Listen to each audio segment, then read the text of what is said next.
Hi guys, my kids and I are just finishing up a ocean unit study we did in our homeschool, and I'm going to share some of the books that we used for that unit. This video will show the books that we used for our week on the seashore. So first I want to show these golden guide field guides that we got. This one's Seashells of the World, and also Seashore Life. So these are beautifully illustrated, and I loved being able to look up the creatures that we were learning about and see these great illustrations and descriptions. And I plan to bring these with us the next time that we have a chance to visit the seashore and try to identify some of the things that we found there. And they're really small, so great for throwing in your backpack or purse, easy to bring with you.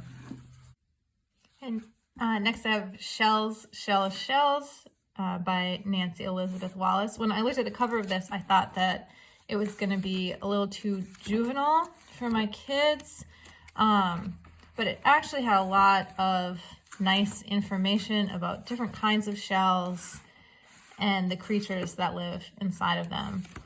And my daughter, who appreciates cute things, especially enjoyed the cute factor of the bears in this one. I have Secrets of the Seashore, the Shine a Light book. This is one where there are hidden images in it, and if you hold a flashlight behind the page or hold the page up to a brightly lit window, you can see the hidden image come through. So it's like, what's that hiding here? And then if you shine the light through, you can see the crab coming through. So this was just a fun one to add.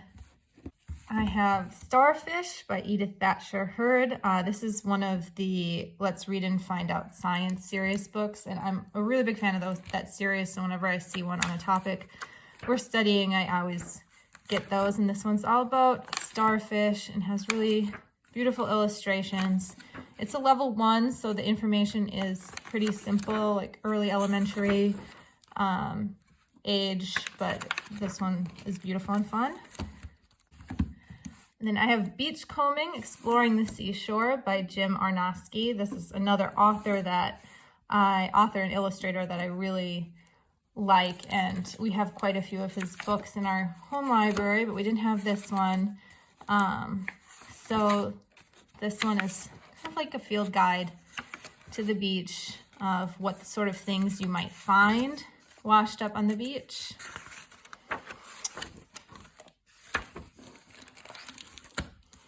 And then for this week, I got each of my kids one of these little stickers Seashore books. And this is just to add an element of fun to their learning.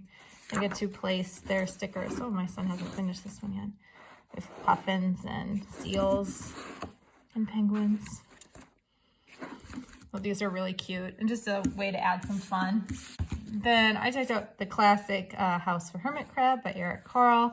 And this one just tells the story of a hermit crab who decorates his beautiful shell with all sorts of things that he finds in the ocean. But then he grows too big for it and needs to get a new shell. And he passes down his old shell to this little fella. So this is cute. It's not, it's a sort of a simple idea of the hermit crab lives in a shell and grows and moves on to another one, but another way to add fun and narrative to our read aloud time for the ocean. And then I got a couple books on horseshoe crabs because I find those really fascinating. This one is High Tide for Horseshoe Crabs. And this talks about the time once a year when all the horseshoe crabs gather on the beaches at Delaware Bay to lay their eggs. So really nicely illustrated and lots of good information in that one. And then I also got Crab Moon, which is about horseshoe crabs as well. And also beautifully illustrated. This one's more of a narrative than a scientific text like the last one, but you still learn a lot about horseshoe crabs. And really beautiful, fun book. Okay, then I had the Burgess Seashore book for children. And this one follows the little mouse is the main character who finds himself transported to a beach, and he's learning about all of the seashore animals. So this is told in a series of short stories, and he meets different seashore animals and finds out about them. We mostly liked this one. There were places where it started to feel a bit repetitive, but it is a good way to learn about different seashore animals in a narrative format. And I think, especially if you read it by itself, maybe a story each night at bedtime, it would be a fun way to learn about different ocean animals, or one story a day. They're pretty short, just 2 or 3 pages each. I also got each of my kids a coloring book for this week. This is Seashore Plants and Animals coloring book. This is by the Dover Publications. So this one has not been colored in very much. My other 2 kids did a bit more with theirs, but this one shows the different life you might see at the seashore. And then I like these because they have information about each thing that's in the page too. So hopefully you're learning something as well as coloring. Okay, then I'm going to share a few books that I used for each week of the unit. So this is Ocean Anatomy by Julia Rothman. This is filled with absolutely gorgeous illustrations.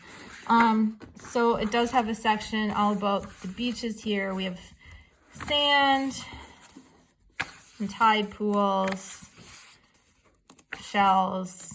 As you can see, they're just really beautiful illustrations. And we use these a lot for our notebooking because the simple outlines make them really easy to emulate. So when we were, wanted to do a notebook page on shorebirds, then we could look and, kind of easily copy these sort of outlines into our own notebooks to draw those animals. It's Ocean Anatomy. And we use this 1000 Things Under the Sea book by Usborne. And we use this one every week too. So this is another good one for just looking up the different animals that we're learning about, to get to see pictures of them, and also good for copying into our notebooks. And we use the first Encyclopedia of Seas and Oceans every week.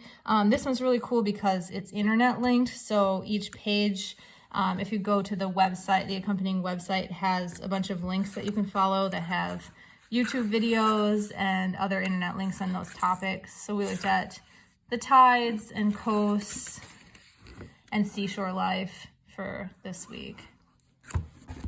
And lastly, we use the Usborne Sea Under the Sea book. We use this one every week too. This is a Lift the Flap book. So this is especially great for younger students or kinesthetic learners who just want something a bit more interactive. So yeah, we use this seashore page for this week. And you can learn what's going on the seashore. All right, that is all for Seashore. I put all the links to these below. Those are Amazon affiliate links, so if you use those, the books cost the same, but it also helps support my YouTube channel at the same time. And I will be back soon with some more ocean books for you.